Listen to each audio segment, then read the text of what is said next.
Hey, you all. So if you're over 40 and something on the inside is saying it's not supposed to be this way, my body is not supposed to be this way, my brain isn't supposed to be functioning this way, and mentally I'm not supposed to be in this state, then I want to share with you 5 different things that are important for being able to not just obtain the health that you desire, but to be able to maintain that. I've worked with a lot of people over the years. It's been over 22 years, and I've just found that there's some things that we might know or maybe have tugged our heart, but just never really intentionally take a look at them and see just the benefits that they can give us. And these are just a few different categories that I think we want to make sure that we consider. And over these years that I've worked with individuals, I've always found that it comes to one point, like it comes to that point of like decision. A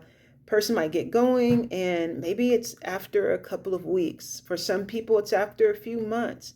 But it'll get to this fork in the road to where they have to make some sort of change that has to do with their identity, something that is difficult to get past. Sometimes for some individuals, it's being able to stop eating a particular food, but the reason is tied to a habit that's tied to their family. And it's hard to let go because their identity is tied to that. And they don't have the internal or the natural strength or even the motivation for someone such as myself and the information.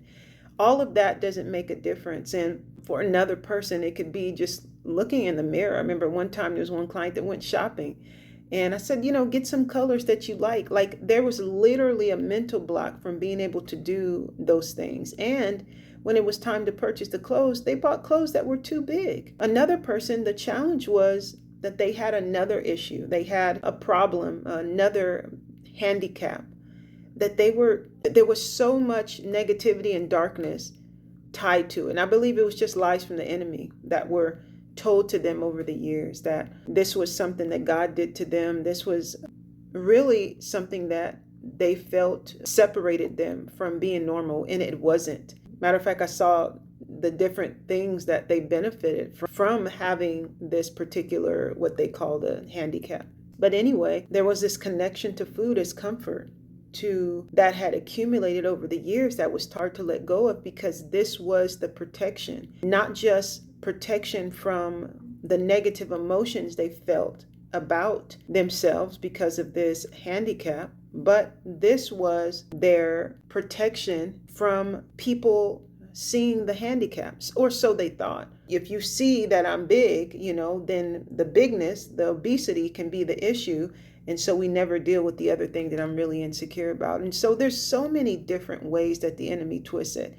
For myself, I was always muscular growing up. And I can't tell you the decisions I made in life that came from the thoughts of torment about the fact that I was more muscular than all the girls. I was more fit than, my siblings. And I didn't want to be. I just loved to move. And I just found this passion and intrigue over nutrition. And so with all of those things, loving movement, just wanting to move, it wasn't tied to sports or anything. And being muscular already, if you have a certain body type, then you're going to burn more body fat. So I would stay lean, even though I would eat Sunday dinners and things like that. I would still stay lean my whole life and would be extremely fit. Even before I did weight training, I was muscular, athletic looking. I had calves and hamstrings, and people would assume that I was doing all sorts of sports that I wasn't. And it was just, I had that genetic makeup from my dad, and my mom was always skinny. And so took both of those things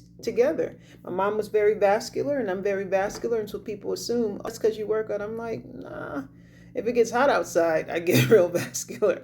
It's not because I was doing push-ups. And I say that to say that the enemy can take anything and twist it around. So let's not look at our specific thing and think I'm here, I'm off back, we can't connect. No, because I can connect to the person that's 500, 600 pounds because I'm aware of the lie that the enemy tells to flip it around. And that's why one of the most important components of being able to get healthy is letting God in. Some people call it faith, some people whatever, but we all have faith and we put it in different things. What I'm saying is take your faith and put it in God when it comes to your health. This is something that I just don't see that's very common. It's like we take God and put him over on the side in a box and then say, this is here, this goes here, and Jesus, I'm gonna lock you up in the church house.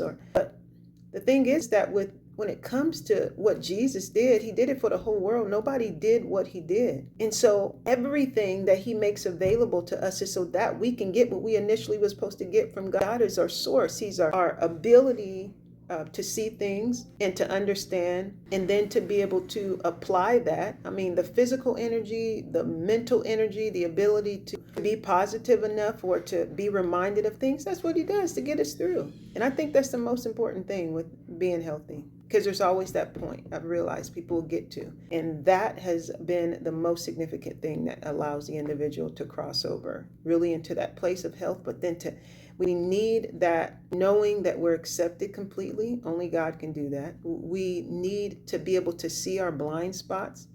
Only God can do that. And we need it to be presented in a way that we're encouraged and not discouraged. And only he can do that. And the things that have been most significant in working with my clients or helping them has been the wisdom that he's given me, not the things that I've learned from the book. So that's the most important thing. The other thing I would say is the food. And you know, I talk a lot about this. I mean, especially because what is in the grocery stores is not food. I mean, when we think about not just the toxins in the food, but what our food is actually wrapped in.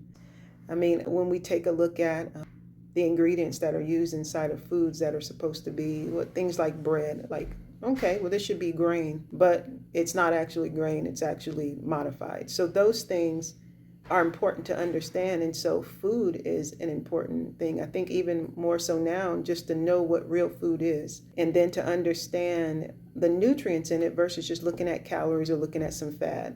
Because when our body responds to something, it's responding and it's trying to communicate to us that it needs a particular nutrient. It's not saying, give me 500 calories. No, it's saying, give me more vitamin D.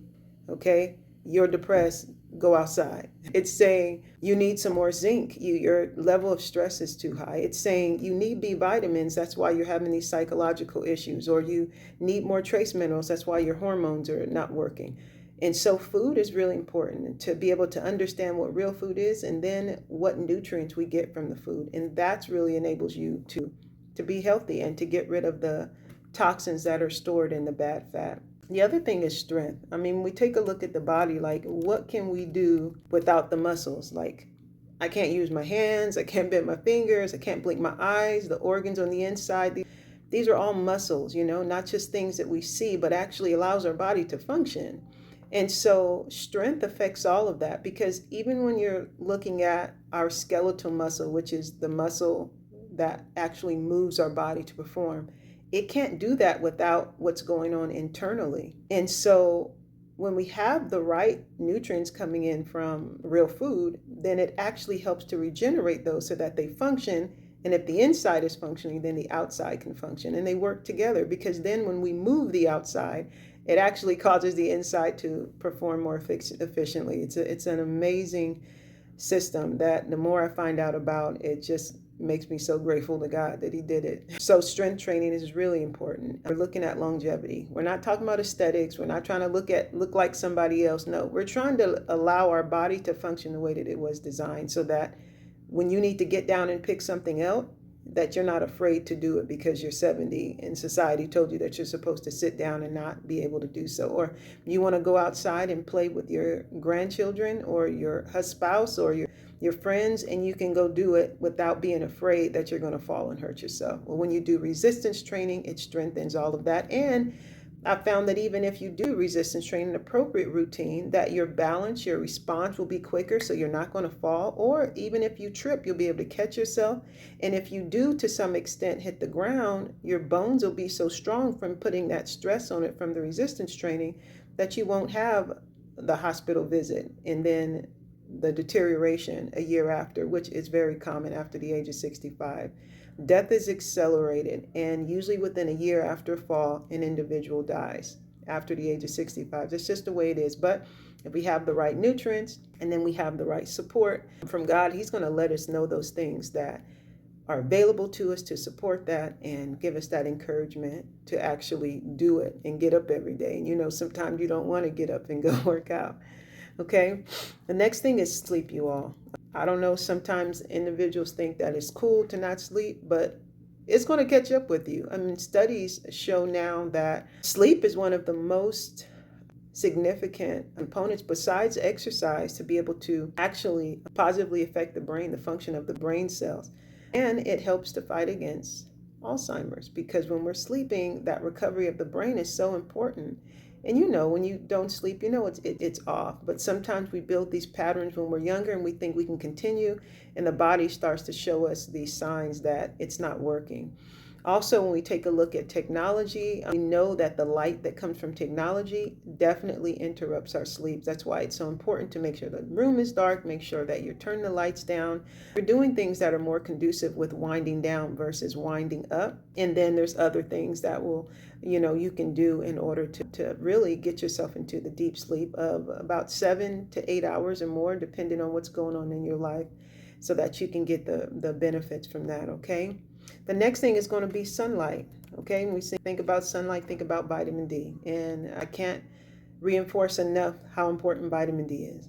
Okay, vitamin D affects every component in our body. And I've actually done a blog on that. I'll link it down below for you all to take a look at. But it's very important. Just make sure that you're taking enough, a minimum of at least 5,000. A lot of people, they need 10,000. We're not outdoors. We're not getting it in. And if you have darker skin, then you need more vitamin D. And take into consideration how it affects, like I said, the other parts of our body and our body's ability to be able to, it helps also with the strengthening of our bones by helping with the calcium absorption. And when you have it with the K2, then you make sure that it's directed into the bones. But yeah, vitamin D is very important. So I'll put that down below.